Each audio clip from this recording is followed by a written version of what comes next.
Thank you for tuning in to an episode of In Range. This is the March Q&A. Buongiorno. However, it was supposed to be the February Q&A, but frankly, Desert Brutality got the best of me. And here we are in March. So these questions are all submitted by really generous Patreon supporters, so thank you. Apologize for missing a month. It happens, and this is in the way, so I'm just going to do this, guys. And we'll continue through that. You've got all the questions for us. And actually, these were originally, I said it was only going to be me because it was for February, but happened to get you, so let's make it a twofer. Okay. Tim wants to know, you mentioned some additions to some new additions to the Brutality matches. Mm-hmm. What areas are those going to be held in? I can speak. Yeah, you can. Words are hard.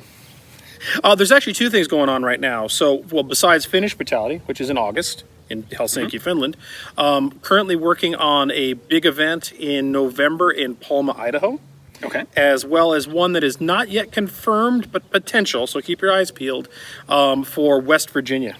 Nice. And that'll be before November. So in that regard, I will let you know as we know more, and I will go ahead and tout this. If you are a member of Patreon support for InRange, specifically the two-gun army, you will get early registration to all of these events, in some instances discounts. So if it's something you really, really want, that would be a good place to be. Desert Brutality sold out how much before it even got out of Patreon? Well, before it got out of... like 80%? So by the way, you don't have to be a Patreon supporter to get into a Brutality match. However, because they're limited seats and we have really great people that support us that want to shoot these matches, they tend to fill up quick. So when it went to Patreon first, the Scout and Armored was full in like a week, I think. And then when we and Classic and Retro and AK filled most. It was not full. There was 5 or 6 seats left when it went public. So virtually everyone who got into it was on Patreon. Pretty much. And that's not intended to be something that's exclusionary, but the reality is obviously the supporters should get first stab, in my opinion. And it's become kind of a neat cultural thing because the people that support the work will end up being the people gathering together to shoot the match. And it's a lot of fun. It is a lot of fun. Brice says, what information can you give me on the Brutality match in Parma, Idaho, coming in November? All right, well, I'll give you this. This is, the exact dates I don't want to put out there yet, but this is kind of a surprise, and we're only talking about it on the Discord right now, which, by the way, is the private server for people to talk about from InRange. But we just kind of put this out there. It's different divisions than all the other Brutality matches, and this will actually be a 3-gun event. But it's not a shotgun. Okay. It's a 3-gun event that is either Classic, which is World War II, Cold War, which goes between 1947 and 1991. Then we also have Partisan and Armored Plus P, which is supposed to be in the year 2030. But all the divisions besides Partisan are going to be 3-gun in that it will be rifle, pistol, and DMR. Neat. Partisan will have rifle and pistol only, and their rifle will be both their DMR and their rifle, which makes Partisan quite hard. That would. Yeah. So this is going to be a 3-gun event. Not saying all our future events will be 3-guns events, because they won't. Most of them will be 2-gun. This one's specifically designed around the concept of World War III. Cool. Yeah. All right. So check out the Discord for more details. Joe says, what did you see at ShotShow that you found to be either impressive or innovative? Why don't you start with that one? The biggest thing that stuck with me was the Laugo Alien. Yeah, it's hard to not go with that one. It's unfortunate that it's such an expensive gun, although I think I understand why it is. But it's one of those things that is fundamentally, substantially different from most everything else out there. Not quite everything else out there. But it's certainly a very creative and innovative assembly of mechanical bits. And it seems to actually really be a real thing. It does, in fact, shoot very flat. Which was exhibited in the video when we got to shoot it. Yeah. I mean, we had 10 rounds, and it was, like, unbelievably easy to hit targets with it. Yeah. As you've said, there's nothing new under the sun. It's like an aggregate of the best components from different designs brought into one place. Yeah. I mean, they did some different things, don't get me wrong, but it would be hard for me to not give that answer. That's probably my number one, too. I have 2 more that stand out for me, though. One of them I'm wearing, and this was not intended. This is the Control eyewear. It's essentially electro-capable... Your cyborg shooting glasses. Yeah, the Cyberpunk ones, which I did a video on. Currently, they're in... You can't maybe see this on the camera. They're currently in sunglass mode. Touch of a button, they go glass. They go clear. And you can actually turn them to be automatic. When you go in and out of ambient light, they'll actually go to smoke versus clear. And they got some other stuff going, which we're going to talk about later. This was one of the ones I thought was really interesting. A lot of people on the channel were like, they've done that with welding glasses forever. I'm like, yeah, welding things that are the size of your head like a helmet, they have. Ballistically rated shooting glasses, they haven't. Yeah. So this is cool as heck. I love it. Really neat. On board with that. The other one, which you're going to see videos on the channel about, was the Mi Pro Light Foresight optic. Not going to talk more about it here, but those three things were the standouts for me. Nice. Let's see. Melvin says, you did a segment where you ran a match using a cap and ball 1862 Colt Police Revolver. You demonstrated how the hammer can be set in between two chambers so it could be safely carried while fully loaded. Why wasn't this done by Colt with the single action army? It seems like they could use a recess in the cylinder for the firing pin to reside. I think it's a great question. Do you have a thought on this? Because I have my own thought. Okay, my thought is half-cock was considered an effective and practical safety. Yeah, well, actually, safety cock, right? Not half cock. Because there's 3 cocks in a Colt, right? So there was a safety cock, a half cock, and then full cock. Half cock is when you load and unload. Yeah, I'm not trying to correct you. I'm just saying, like, it would be safety cock. But I think that's right. I think that's exactly what the idea was, that they were going to safety cock it, and that was your way to carry 6 rounds.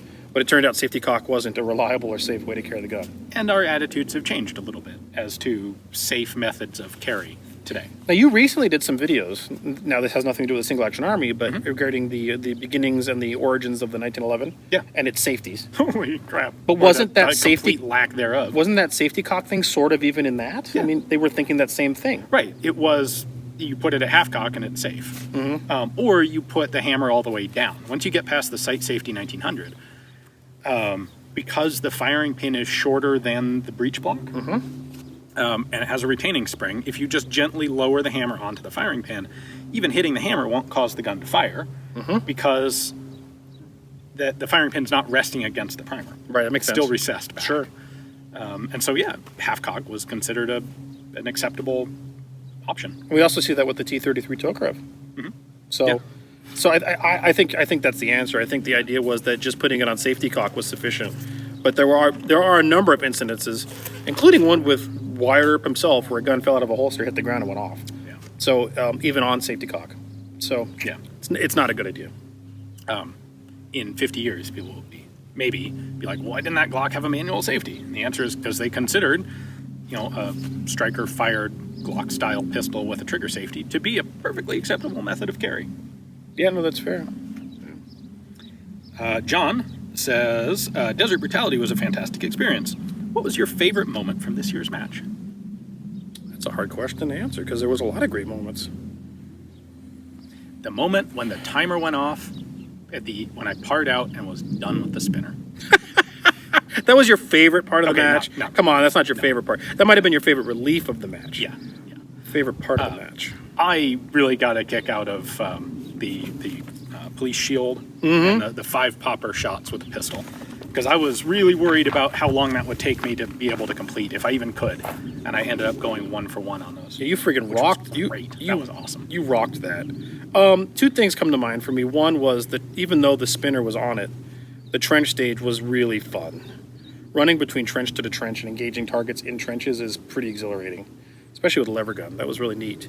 The other thing, which has nothing to do with the match, but the fact that Gary from MOD Outfitters brought out his resurrected SCG-44. That was very cool. And gave a lot of us a lot of access to that gun, as well as some videos which are on the channel, including just having some fun runs in the trench with it. Yeah. Boy, that's hard pressed, and I have more fun than that. Yeah, that was really cool. So, I liked a lot of the people that came out. We had a bunch of people in costume, and a couple of really good costumes. There were actually 2 awards for best costumes. Best cosplay is actually what we called it, but why not? And one of them was a guy who dressed up like Heat. Take your pick of characters from Heat. Yep. And one guy who was a Chernobyl exclusion zone soldier. He even had the freaking egg protector armor. He really did a good job at that. He looked like he was right out of there. Yeah. So, yeah, I agree. That was fun. Frankly, these brutality matches, every time we do one, I'm like, these aren't going to get more fun. They just can't. And then they do. Like, they really do. It's like the best one was the last one. Yeah. In my opinion. So. You have a very tame and curious little rabbit. Yeah, we got a little rabbit running around. Who's like 5 feet away now. Hey there, what's up? And continues to get closer. Well, maybe she'll show up on camera. Let's see. Sebastian says, Karl, in an older Q&A, you said you wanted to try a bigger caliber like 6.5 Creedmoor for the What Would Stoner Do as a DMR, but couldn't because there weren't any good polymer lowers. Now that you have the opportunity to practically design your own lowers, will you revisit this idea? I think we should both talk to this, but I think there's a really big, significant misunderstanding of what that means. Yeah, the answer is no. Spoiler. Right, it is. But this is something we haven't talked about, and I think we will with future videos, hopefully. The process to which designing the mold that'll ultimately be the mold that will be used to make the polymer lowers. You make that mold, you don't make, that's a huge endeavor. So that is like 6 months and a couple $100,000. And that mold, of course, incorporates the standard mag well, which is going to be for a standard 5.56 magazine. Yeah, once that mold is made, it cannot change. Like, that's it, it's done. If you want a different mold, like say a 308 sized polymer, K-Arms Mark III style lower, okay, invest another 6 months because you're going to have to re-engineer that thing for all sorts of different stuff. It's not just a matter of scaling it up. Nope. Just like the AR was not just a matter of multiplying the AR-10 by 0.8 or whatever. No, you have to re-engineer a substantial amount of the design, and then find another couple $100,000 to invest, and someone willing to put that money up to make a 308 lower. I think it's a lot harder to market the idea of a very lightweight 308 as opposed to a lightweight 5.56. Because your lightweight 308 is already going to be a couple pounds heavier than your 5.56 because all the parts are bigger. And not just 308, the 6.5 Creedmoor is on this as well. That's a great cartridge. But if you were to give me, if I had to make only one gun, I would stick with the intermediate cartridge, not something that was larger. Yeah, so would I. And that makes sense. A lot of the advantages, a lot of the characteristics of the What Would Stoner Do are really focused around the role of a carbine, not a DMR. Yep. That isn't to say that a polymer lower, if an upscaled version of that wouldn't be something that's interesting. No, if we had one, I'd totally use it. But I don't think you don't get as much benefit from it, relatively speaking, as you do in a 5.56 carbine. But the reason I think the question's worth having is I think people underestimate what it takes to get them a mold, for example, just to even make the first one. Yeah. Nachenko says, in general, was the M1 Garand a significantly better weapon than the M1 carbine? To which I would reply, is the Honda Accord a substantially better vehicle than the F-250? I'm going to go ahead and say yes, because I have a bias against the M1 carbine. I'm going to go ahead and say you absolutely cannot make that's not a question that can be answered. Well, okay, it is for me in only one reason. My rationale behind that is, yes, they absolutely have different applicable roles.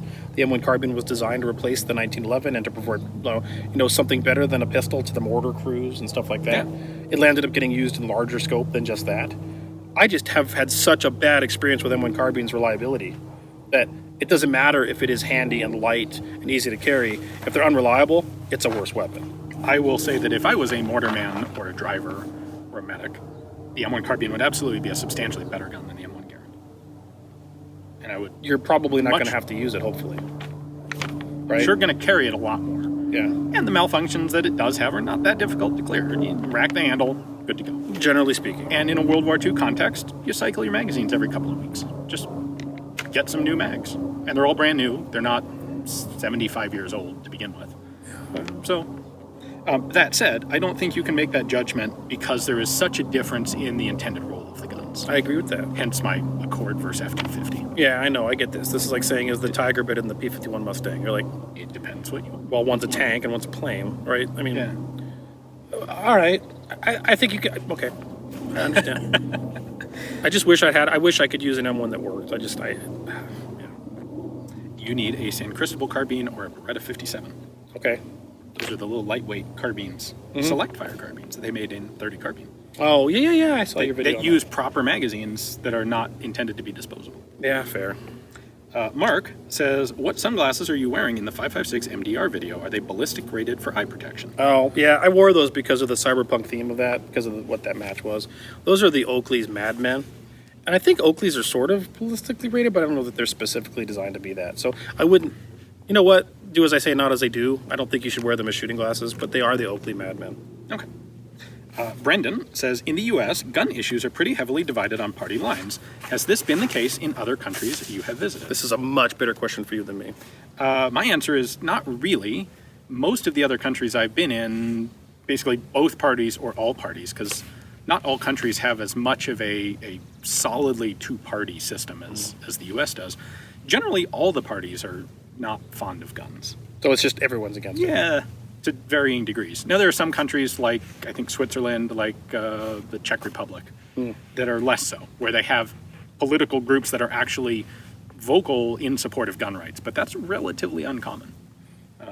Usually for gun owners outside the U.S., it's a matter of like finding who is willing to be less opportunistically anti-gun. Yeah, I was going to say there, I'm like, No one's going to be pro-gun. Who's just going to leave us alone? right, yeah, and this channel doesn't deal with these topics very much. I was just going to say it's like the general perception is that we have one that's pro and one that's anti, but I think if you really look at the track record, it's a pretty gray area. Yes, this is true. So, And if you look at the actual people involved instead of necessarily the politicians, yes, I don't think gun rights in the United States are a black and white two-party issue. oh, they absolutely are not. I know a lot of people on the spectrum, across the political spectrum, that are pro-gun rights.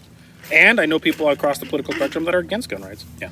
It really isn't a party thing. I wish we would get away from that concept. Yeah. Sean says, if you were a Civil War soldier and had the ability to choose your own sidearm, would you take a pinfire or a rimfire over a capert bolt? No. Would you? So when I first read this, I thought he was asking, which would you take, pinfire or rimfire? But he's actually asking cap and ball versus either of those early cartridge Right. I mean, so rimfire, you're dealing with 22 short, right? Back in Civil War. No, there were some others. The Moore was a 32 rimfire. Yeah. I'm trying to think. 44 Henry was a rimfire, but that was only in a carbine. It was only in a carbine until later. So you don't see that in pistols. Sure? You don't see that in pistols till after the Civil War. Okay. Because I can think of the revolvers that were in There are 44 Henry rimfire revolvers, but I can't think of the exact They were date. post-Civil War. Okay. Yeah. Or pinfire. There's a lot of pinfire stuff coming out of Belgium. Isn't all that stuff super diminutive power-wise, though? So are cap and ball revolvers for the most part. Like, comparatively. Like, Yes. I mean, pinfires and rimfires Yes. versus... Okay, you take a 44 cap and ball.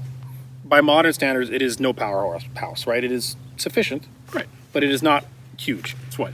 38 special? Kinda. But then you compare it to the most powerful pinfires and rimfires, I think you're still quite a bit ahead. Now, pinfires had low velocity because they had relatively short cartridges. Right. But they got big. I mean, in carbines, you got up to 15 millimeter pinfires. That's true. And in handguns, it was kind of odd numbers. You had 5, 7, 9, 9 millimeter being the biggest common one. But then there were 11 millimeter pinfires. You're also not going to have the problem of like cap jams and all that kind of stuff. Yeah, I think, I'd really love to have the chance to like actually shoot a Moore. So the Moore is it's a 7-shot 32 caliber rimfire revolver. Wow. And the whole front axis of the gun tilts. Okay. So it's not quite a loading, it's sort of a loading gate gun, but not quite. Yeah. I would love to try shooting one of those because I'm tempted to say that seems like a really good system. They're handy, the size is good, 7 shots is nice, the caliber's sufficient by Civil War standards, but I've never actually shot one. So maybe they're terrible for some reason. Well, the other thing that can be added to this, and I talked about it in the 62 video, but I will talk about it again on the channel, the cap jam thing is a thing, but when you do things right, it's not as big of a thing as people think it is. Right. It can be mostly mitigated. And paper cartridges really do take up a lot of the slack between our traditional style, our vision of you have a powder flask and you have to dump pen and Yeah, people were all doing these that things. with the Patterson. The Patterson and the Walker. But then once we got paper cartridges, I'm going to go ahead and stick with cap and ball on this one. I think I'd probably go rimfire. Okay. Yeah. Chatty says, Karl, your collection of guns seems to err more on the side of for fun. Is that correct? Well, he asked that to me specifically, but I think we should both answer this one if you'd like. I think that once you get to the point of quote-unquote collection of guns, it better gear towards fun, because what are you doing? Like, really? If you're going to fight with them, how many arms do you have? Right, that's my point. So, like, let's not use the need word, but there's no other real good word. So if you're a person that feels like you should need to have firearms, you don't need a collection of guns. You probably should have a rifle. I would advise an AR-15, a good pistol, and maybe a shotgun. If you're talking about just practical use. Yeah, and do you need more than that at that point? And is that a collection? I would argue it is not. It's kind of like if you really like cars. Like, I have a very practical set of cars. I have a car. I can't drive more than one at a time. Yep.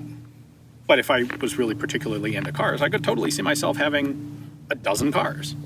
Yeah. Because they're cool, and every one is something that has a specific use, and maybe I don't even drive it. Nope. But it's cool. Like, I know guys who have tank collections, and that doesn't mean they're out driving tanks often. Right. So Ever, perhaps. I guess when I hear the word collection, if it's not geared to fun, I'm wondering what you're doing. Well, I think there are a couple. It could be geared to competition, which ought to be fun. That's Fagan. Sometimes they're not fun. If you're into competition and it's not fun, you're doing it wrong. Literally, like Fagan's got like the box of rapiers, and they're all rapiers, right? All of them. He's got, oh wow, you've got 50 rapiers, but this handle works better at this match, and this handle works better at that match, and that's a real thing. Yeah. So there's an example of that. Yeah. You've got recreational shooting, Sure. where you can just pile it on, because there's all sorts of stuff that's fun to shoot, even if it's very similar to something else.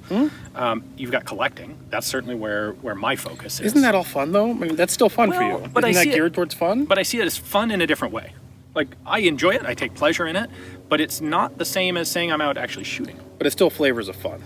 Yeah, okay. That's my point. When I hear collection, to me, if it's not for fun, So I think what you're reading into this is like, if you are seriously invested in a thing, you ought to be getting some personal satisfaction or enjoyment out of it. The Or hell else you- why are you heavily invested in that thing? right? And then if you're not, then you don't need more than a good rifle, a good shotgun, and a good pistol. Okay. And need is not the right word, but you know what I mean by that. Like in terms of practical application. Yeah. And a light machine gun. No, that- possibly an anti-tank weapon. That still goes more towards fun. Well, that's why I need a tow and an RPG. Yeah, right. I wish they would not regulate Molotov cocktails because that'd be a heck of a lot of fun. But You know what I just saw? Yeah. On the Facebooks? oh, The cannon guys figuring out how much Molotov cocktails. they're essentially turning them into sabos. Yeah, They're putting Molotov cocktail in a can, in a cut up soda can. And Yeah. it's freaking brilliant. Yeah. And they're doing it all out of a registered machine gun, which trumps all of the other NFA designations. So it doesn't have to be I think, at least what they're saying is it doesn't have to be registered as a destructive device or a short-barreled rifle. If it's a machine gun, it covers those things in the first place. The street will find a means for its own purpose. The can cannon has a potentially practical application. Who would have thunk? All right. So what does your collection err towards? Historical what's fun. fun? Historical fun. Yeah. At the moment, it's Civil War carbines. Yeah, that's my thing right now. That's like I'm into the Civil War That's carbines. Yeah, but to me that's fun. You know what? It's weird. It's like what's the term for it? Experimental archaeology, living history archaeology. I find that to be the fun. So like certainly it's fun to bring out an AR and do some whiz bang stuff and have awesome times. It's kind of more fun to bring out a Burnside carbine and see what happens. Like for me.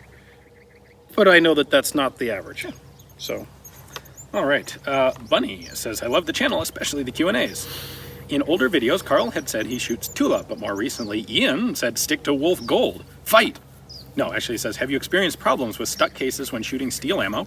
And is it okay to go from steel to brass if I clean the chamber out first? when did you say you switched to Wolf Gold? When did that happen? I don't know. I have, but that's primarily, it's not because of reliability, it's because of accuracy. Yeah, We started doing some matches where you had to have reasonably precise shots. Yeah, you did. And the Tula just didn't quite cut it. It doesn't. And it leaves your fingers all disgustingly gnarly, covered in black crap. Sometimes it when smells you like load. cat pee. Yeah. So I bumped mine up to Wolf Gold for the accuracy. There is no issue going back and forth between steel and brass case. None at all. Just do it. I have never had steel case in a gun that's working right. I've never had steel case be a problem. Right. Yeah. That said, to be honest, I haven't been using Tula all that much lately because Wolf Gold is close. Yeah. And it's a little better. So frankly, I think I'm going to agree with you on this at this point. Thomas says, can you think of any reason why the U.S. military switched back to full auto for their M4s? Yeah, that's easy. Absolutely, because 3-round burst is garbage. Sucks. It's neither fish nor fowl if you spew it from your mouth. It's the worst possible option. Yeah, no, it's like, what's that quote from the Bible? It is neither hot nor cold, but lukewarm, so I spew it from my mouth. I'll take your word for it. Jesus said this. Okay.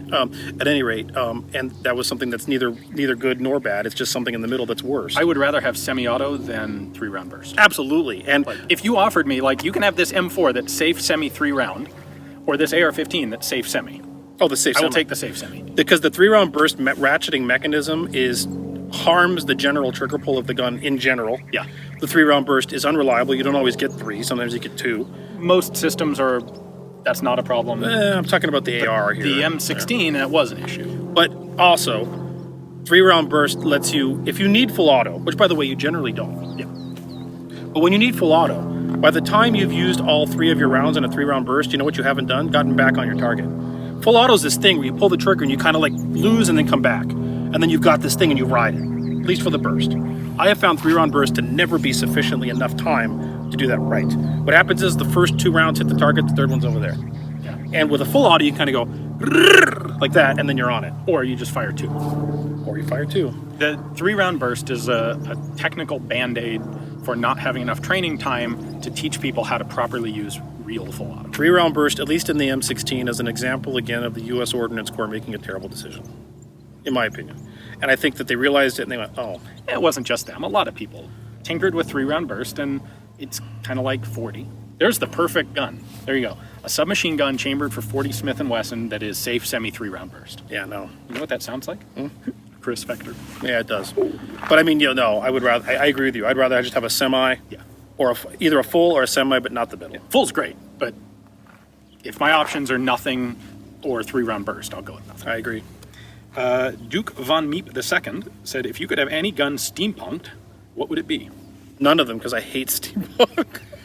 I don't hate it. If you guys are into it, you go for it. It is not an aesthetic that I'm interested in. Okay. So I'm nah. I like it, but there are so many guns out there that already fit that aesthetic that Isn't that all of Star Wars? I'm hard. No. Come on, those are all World War II guns that have been like something done. Yeah, but they don't look like steampunk. They look like Star Wars. That's not the same. See, I can't tell the difference. See, steampunk is a Webley Fosbury. Actually, steampunk is virtually anything made by Webley ever. Steampunk is a Mars. Steampunk could be an old model Smith & Wesson, American, or Russian with the finger tang. That's a nice little steampunk hat on. But I never really thought about why make a different gun look steampunk when there's enough of it already. The only thing I could think I ever saw. Get yourself a Farquhar Hill. The thing I can think of is I've seen, at least 1 or 2 people have done this modification where they used gas off the barrel of a single action army to eject spent cartridges. Yeah. Name's on the tip of my tongue. I can't remember. And the spent cartridges go flying out the back and into your face. Or you have to have a net or something. Yeah. But that's kind of steampunky interesting. Sort of, yeah. Because it increases the functionality. So I guess we're arguing, is steampunk an aesthetic or a thing? It's an aesthetic. Yes, I don't care. Yeah. What you do is you get a top hat, a pair of goggles, a trench coat, and a Webley WG target, and you're good. Okay. Alex says, Karl, with your research into mid to low-end red dot scopes for the What Would Stoner Do project, did you guys look at fixed magnification prismatic scopes in similar price range? Actually, we did. There's a video about it. Mm-hmm. You're the one that used it. Yes. It was the... they're too heavy. That was one of the problems. Well, they're too heavy and they have an eye box. Yeah. That's the second part of the problem. Yeah. Like, if there's fixed magnification, that means a fixed eye box. Fixed eye box is slower than no eye box required. Yeah. And eye relief is a thing, and eye relief sucks if you don't have to have it. Yeah. So I think the only reason is if you have a serious astigmatism. A serious one, by the way. Because if you have a minor one, I never really paid attention to this, but I'm starting to wonder if perhaps I have a minor astigmatism, because I don't know that I've ever seen a red dot that actually looked like a crisp, round circle. To me. They all look like little stars. We were talking about that earlier today. To me, they look crisp. And my solution is I put the star on the target and I pull the trigger, and it's never really been an issue. Yeah. Now, maybe there are some people who have more serious ones than me. Yeah. But to my mind, red dot works just fine as it is. So if you're seeing 2 dots, 1 for each, you got a problem. that's a problem. Yeah. Yes. But if it's just an oval or a star, Rory says, what do you think firearms laws will look like on other planets? Will they be more restrictive given the likelihood of government sponsorship, or less due to the frontier-like spirit of colonization? I have an interesting thought on this. Okay, well, he's asking about the laws, not the guns, because I think the guns are another conversation, right? Okay, well, yes and no. I think the gun laws will be atrocious because it won't be government run, it'll be some corporatism run, and it'll be some sort of owned by the corporation type of situation in which the security forces will have them and the regular individual colonists won't. Okay. But that doesn't change that does not include the narrative of what is an effective firearm in space. See, I don't think it matters what's effective, because I think physics is going to pretty much dictate that we will not have firearms as we know them here because they weigh too much. Guns are heavy, and perhaps more importantly, the ammunition is heavy. And you're paying to launch literal lead, like a chunk of lead from Earth out of the gravity well to some other planet. And no one, That's fair. You can't afford to do it. No one's going to do that. That's like asking, why didn't settlers in the Old West have Gatling guns? You're right. Well, it takes up half the wagon, and it cost $10,000 in 1872. It's also So I think what you're going to see is a lot more of traumatic pistols, taser-like things, less lethal, not necessarily because they're not lethal, but because they don't require lead and they're not based on kinetic energy. I'm also going to say that so a couple things when you said that really crossed my mind really quick. Unless, depending on the planetoid thing you're on, the reduced gravity of that means that the size and mass of the object can be different. But what's important is it has to come off of Earth, at least for the first. Unless you're long building period. it there. I guarantee you bullet factories are going to be relatively low on the list of priorities for a colony. It also theoretically means, this is again all in theory, unless you're within an already pressurized environment like the space station, a freaking Red Rider can kill your enemy. That's true. If they're in their suit and you're like, watch this, major suit decompression, over. Like, I mean, a BB gun could be lethal. That's true. Right? So that changes things too. What I see more of is like personal conflict within whatever the community dwelling is, the colony habitat module, and I think it's going to be resolved as far as personal weapons go with stun guns, tasers, gas, Rocks. not rocks. People beating each other together with the food rehydrator. Well, okay, yeah, a chair. but what's interesting is I think a lot of that stuff will probably be relatively easily accessible because it's not really covered, or it's covered in such a liberal manner by gun laws as we have them today. That's going to be the default for a new planet.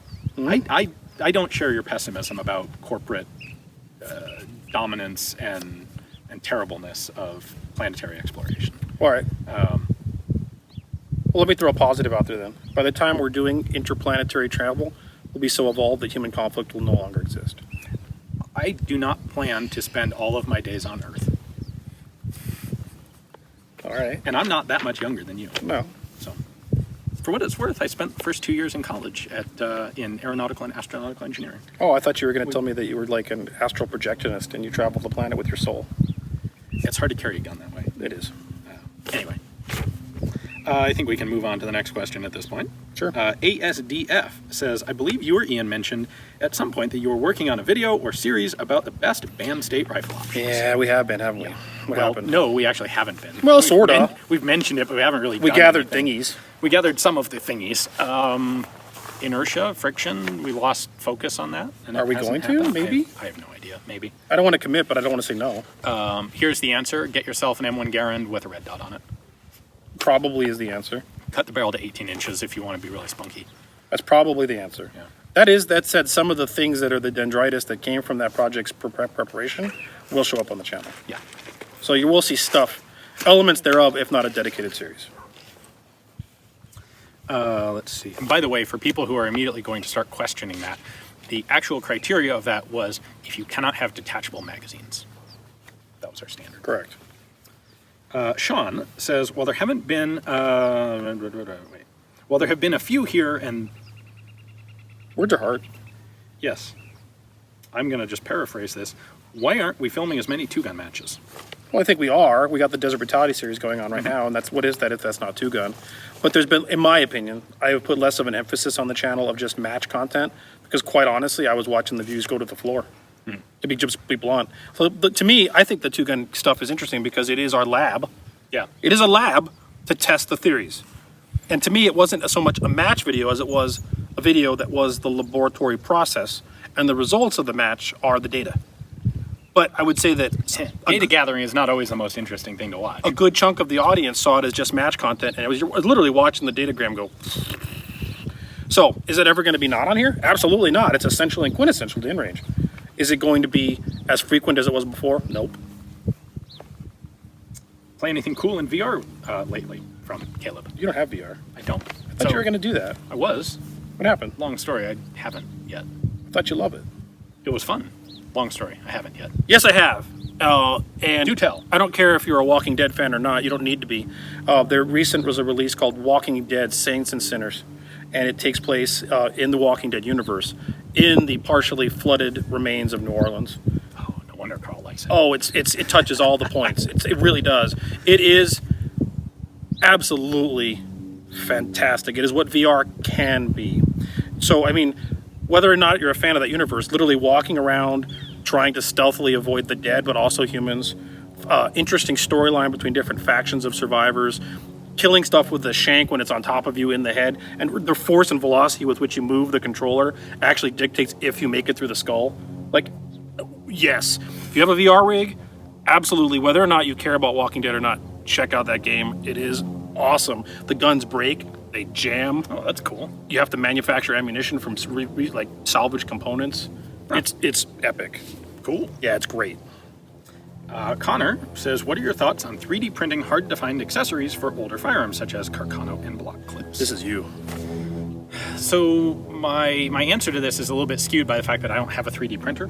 So I suspect if I did, I would be more into some of this because it would just be more accessible and easier to experiment with. In general, my concern is that a lot of the stuff that's rare is like sheet metal. And polymer is not a great one-to-one replacement for sheet metal. Like you'd want replacement RSC 1917 clips, exactly, right? Which might be possible. I've seen some people talking about that. But it's not really accessible to me at this point. And so it's hard to get excited and do much about it without being able to actually do it. We've seen some cool stuff. There's a guy at Desert Brutality who had 3D printed his own K31 charger clips. Yes. And because that's cool. Yeah, of course. And they worked. You can actually get polymer ones from Numeric these days, or from Northridge these days. But he also 3D printed a holder for them that went into, I think it was a USGI mag pouch, and held a couple of K31 chargers in convenient, easily accessible, and yet still secure position. Yep. So that was really cool. I think the challenge with at least polymer-based 3D printing is that when you're trying to replace something that's spring steel, how do you provide the rigidity and strength for it to hold the cartridges but not be overmolded to the point where it won't fit the gun? Yeah. It'll happen, like sinter metal or something. Don't get me wrong. But at the moment, to make something like an M1 Garand end block clip. Oof. Yeah. And the one other thing I would add on is that this is valid for things that are shootable. Because if it's not shootable and it's a rare accessory or part that you're looking for, like the point of having it is to have the original as a collectible thing. Yes. So having a 3D printed one is like, it doesn't fulfill the need, even if it mechanically does the same thing. Yeah, no, I agree with that. So. I was thinking more along the lines of things like, what really popped in my head was like your RSC 1917 thing. That would be a great place to have clips. Yeah. Because it consumes them, right? The gun eats them. Kinda, yeah. Yeah. Yeah. Now, the ones that I've used are intended to be disposable. Like Berthier clips are intended to be disposable. So are RSC AR-15 clips. magazines, right? But I mean, yeah, but the Berthier clips are less good. Like they're reusable in bolt action rifles because the action's a little more gentle on them. Right. But yeah, the RSC really does kind of its disposable clips really have to be disposable. It's like done with this now. So I know people are going to read this, and there are going to be some people out there who have 3D printers who get all excited and like, I'll make you RSC clips. And the problem is, I have one real one. And you don't want to use it. And I'm not going to shoot it up. I did some shooting with a real one that belonged to a guy in Canada who was very generous with it, his rifle and his clip. I'm not willing to shoot mine because there's nothing really effective I can do that I haven't already done with one clip. You get 5 rounds and then you destroy your single clip. You could reuse it 2 or 3 times probably by bending it back into shape. Maybe. But it's not like I can run through a match with it. Right. And I'm not willing to mail it to someone as a loaner, as a model. A lot of people suggest that, and I've done that a number of times with professional, upstanding, and totally well-intentioned people, and it basically never actually works out. If we want to get cyberpunky with it, we could take it to someone that's got a 3D modeling thing and just stick it on their little their scanner, and scan it and send the data to someone. Hypothetically, yes. That's a thing. I don't know a person with one of those, and I'm not willing to loan the clip to someone who has the laser scanner either. Maybe someday. And ultimately, we get to the point where it's like, it's the labor and the effort involved in making this happen isn't worth the result. Maybe someday. So, ultimately, an RSC is a really expensive gun that I could shoot 1 2-gun match with it. You don't need to shoot it that badly. Which would be cool, but do I want to risk the gun on that? Because it's not that hard to crack the stock or crack the handgun. That's where I got with that G41 that I had for a while. I got a G41, like I have a 43. and I got a 41, and then you saw it, you shot it. I think it was like almost a museum piece in terms of matching serial numbers. Yeah, it was really nice. Yeah, and then you shoot it, and it really does handle worse than a 43. It's worth 3 times the value of a 43. And I was like, this doesn't make sense. I'm not gonna. This is one gun that I'm not gonna drag through the dirt at 2 Gun. Yeah. So I just sold it. Let's see. And I don't really keep things I don't shoot. So like when the 41 was like this, I don't want to damage this gun. That's literally where I was at. If it were a $500 gun, it'd be different. Oh yeah. But with the value invested in that. No. So I sold it, and I didn't want to damage it for someone else because that thing is literally a historic relic. Yeah, So- you're a caretaker of that gun. Yeah.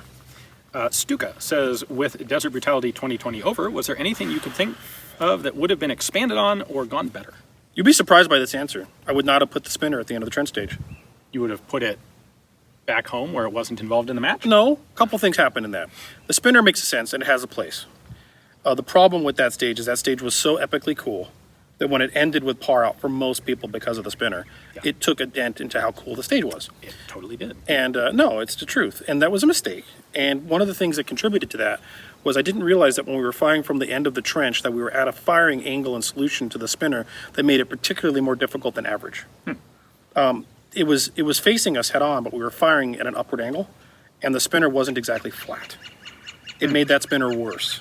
To the fact where Fagan almost didn't get it once. So that was a presentation error. The problem with this is that when you do these things, you don't always hit it perfectly. Would I have changed that? Yeah, that would have been one I would have changed. Now, did it make the stage not fun? No, it just would have been more fun. What was the other question? Would I have made it longer? What was that? Something that would have been expanded or gone better. I can't think of anything else that could have gone better. That thing ran literally ahead of schedule. Yeah, And- could have been a little warmer. I couldn't change that. It would have been nice not to have those model airplanes flying around while we're videoing. But I mean, can you think of anything? Would have gotten rid of the spinner. Okay, Would well, have made my match more I fun. already smashed that, so what else? Okay. It would be really nice, and I'll note that this is, I do know, this is not feasible. It'd be really cool to be able to have 5 or 6 minute stages. It isn't feasible. And the problem is that's only feasible if you have a small number of shooters, and if you have a small number of shooters, the match is not economically viable to run. Not unless we take the current So- number of shooters, which was 220, and then You drop it to like 60, and then triple the cost. but of you'd that, have, tickets would be $600 or $700, $750. which is ridiculous. Yeah, and at that point, Yeah. but that's one thing that we've never really done, is have particularly extended length. I would like to stages. do that. I agree with that. People are going to say, but they did it at Iron Man. Well, it's different. Yeah, and Iron Man's boring. The reason they did it is because they had shooting where you weren't moving so much as you were like engaging 783 targets or whatever from distance. But I'm exaggerating, of course. But Josh says, I live in a state that restricts barrel profile on new AR builds. I am planning on building a What Would Stoner Do 2020, but assembling the upper myself to comply with state regulations. Do you think a Faxon heavy fluted barrel or other similar H-bar compliant barrel is a good compromise? No. all right. Sorry. I'm glad you're willing to say that because I just agree. I frankly think that the focus of What Would Stoner Do Carbine or the What Would Stoner Do project was, and people make this mistake, to be as light as possible. That was not it. It was to be as light as possible but still be practical and useful. Right. Without sacrificing reliability. Also balance. Yep. And the gun's balance, It's great. I'm going to go ahead and say almost perfectly, if not perfectly. The minute you put a heavy barrel or anything heavier than that pencil on there, even when we were testing the ballistic advantage barrel, Yeah. which was a slightly thicker profile than pencil, the balance was thrashed. Yeah. And that balance matters. And I hate to say this, I'm not trying to discourage you, but when you put that heavy barrel on a very lightweight lower, it's going to be very forward heavy. Yeah. So the balance is going to get just tweaked. Yeah. Sorry. The gun will work fine. Oh yeah. But unfortunately, you can't, the whole point is undercut by the requirement to use a heavy barrel. What a dumb requirement. I know. Wow. That does anything. Literally. Yeah. Okay. Makes ARs harder to get. That's it. I guess Not really even that. That's probably the logic.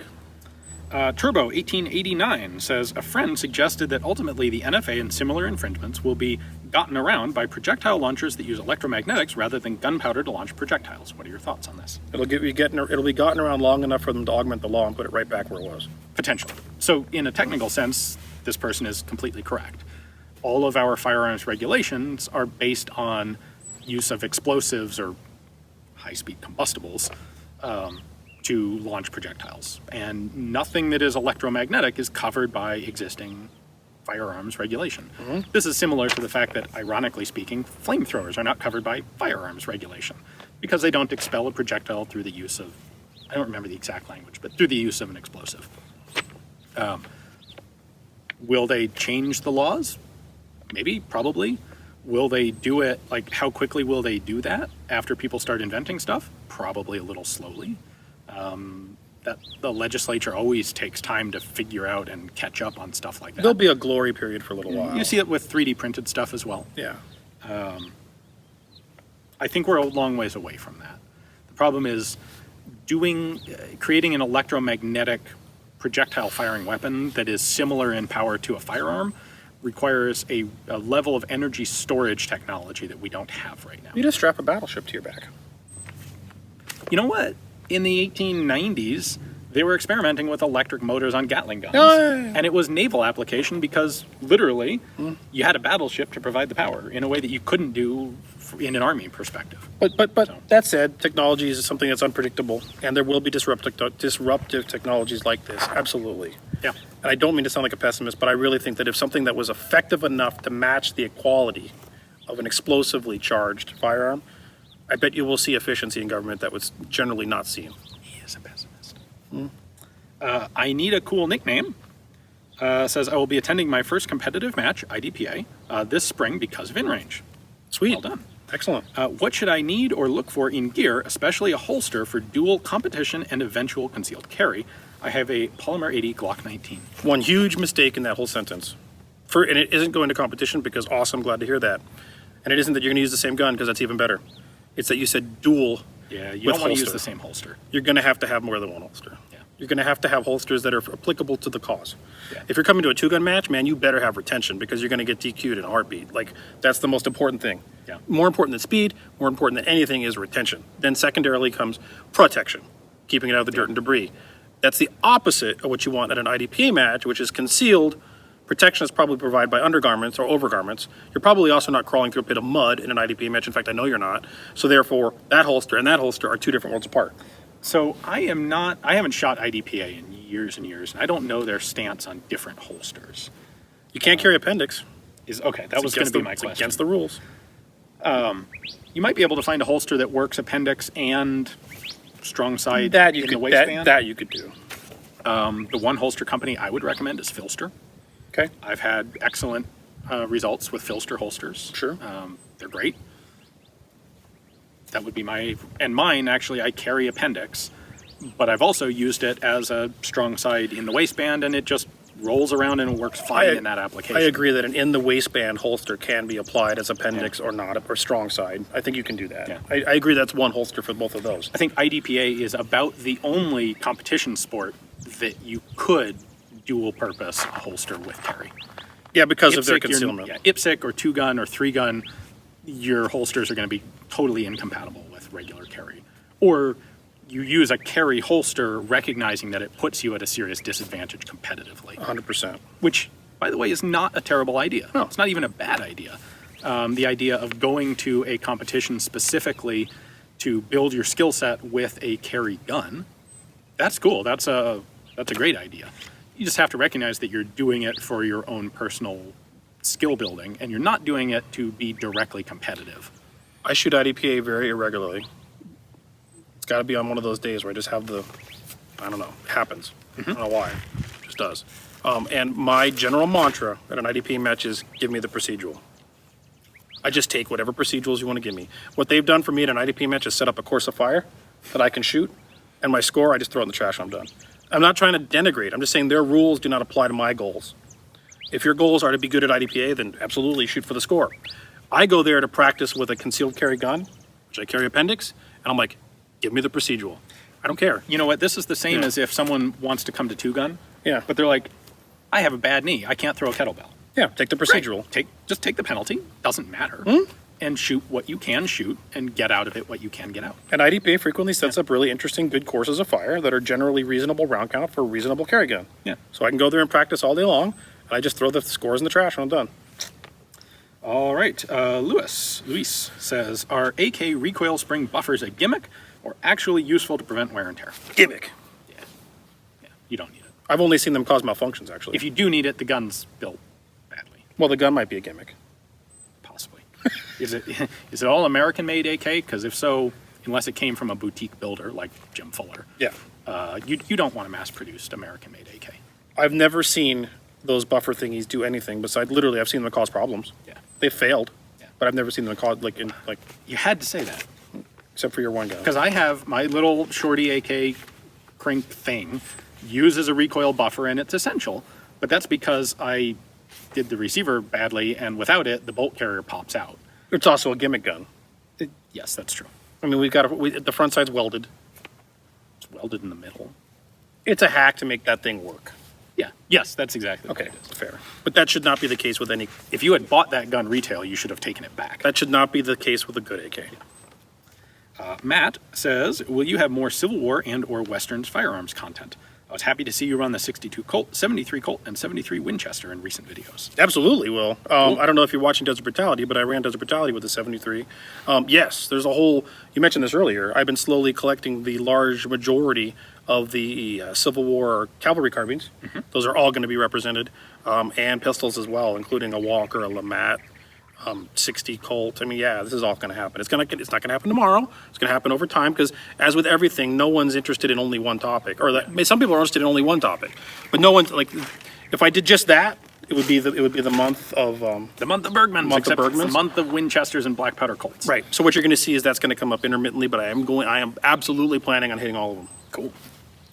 And our very last question, Christopher says, you mentioned that a problem with reproducing cool historical gun designs is that far more people say they'll buy the reproduction of something that, when it's hypothetical, than will actually put their money where their mouths are if someone goes ahead and does it.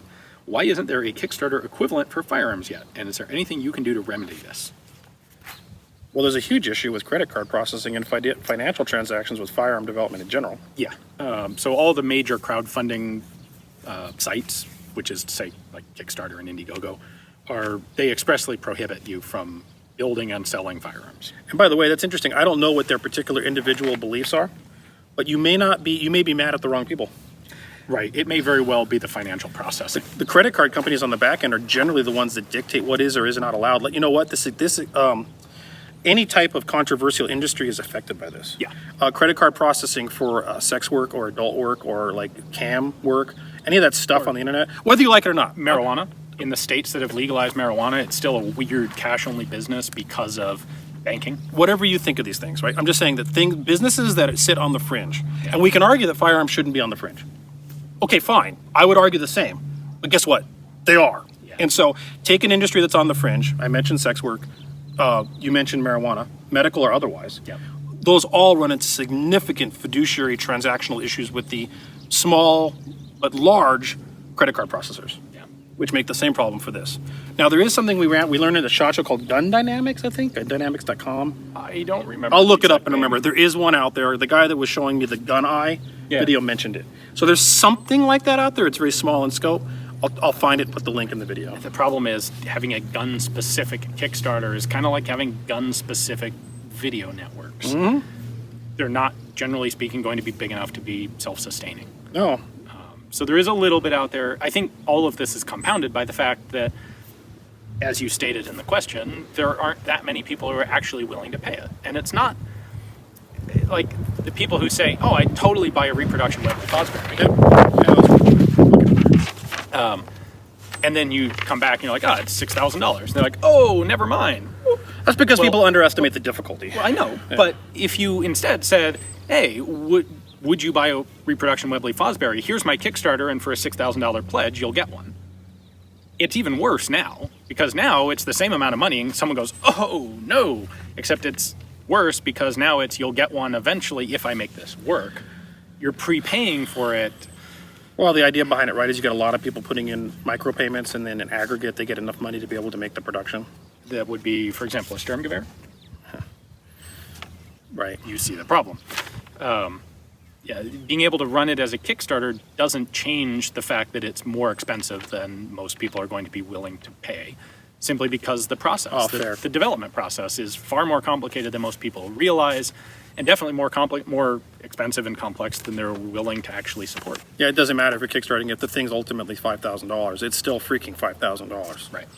Yeah. That's fair. Yeah. Yeah, I agree.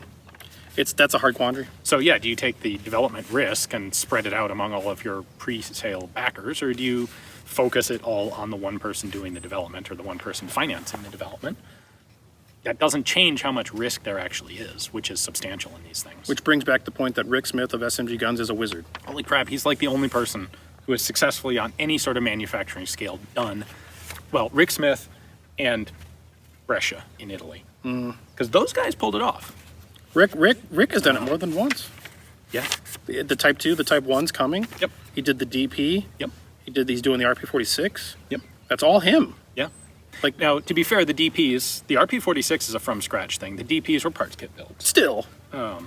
People have done successful parts kits builds. All right. But the idea that, I mean, what most people are talking about on this are more exotic guns that would be entirely built from scratch. Okay, but the RP46 is an example of him making a thing from scratch. The FG is an even better example. Oh, absolutely. He completely... But they're the Sturmgewehrs that aren't here. No. There was the Merwin and Hulbert Yeah, that but... you had some involvement in. Well, as in them taking money and like not giving me a product? Yes. There was the first FG42, no relation to Rick Smith, run by someone else that I put money into. And they got totally screwed. You got ripped on I that. got 0% of my money back or any firearm. Same thing happened with the Merwin and Hulbert. There has been talk of reproduction Webley Fosbury's, actually. Wow. Now, I don't know of them taking money, but that hasn't happened. There's been talk of reproduction Automags, which maybe will happen, but I don't think they're out yet. Oh, wait. There was another guy. Lugerman. He made those 45 Lugers? That's borderline mass production to me. Okay. Like, Rick Smith has done hundreds of guns. Okay. Lugerman's getting there, but like his production runs, I think, are 40 at a time. All right, fair enough. But he made guns that work. Yeah, he made guns. That's that my work. point. Yep. He made a reproduction thingy that actually fires reliably. Yep. And his 45s are from scratch guns. That was one that just popped in my head. Yeah, that's We true. should not discount him. That's true. Yeah. But man, there's so many examples of people who try it and aren't able to deliver. Which is why, even though the What Would Stoner Do project has pre-orders, it does not take money to pre-order. Bingo. And that'll never be a thing I'll ever talk about on this channel again. If it's a pre-order, it better be one you can just put your name next to with no money down. Yeah. Or Rick takes $100. Right, and he takes $100 to keep his list honest. Well, that's fair, because here's the thing. Yeah. If you go out to the world and go, hey guys, who'd like to buy an FG42? Turns out everyone that's ever played a video game. Right.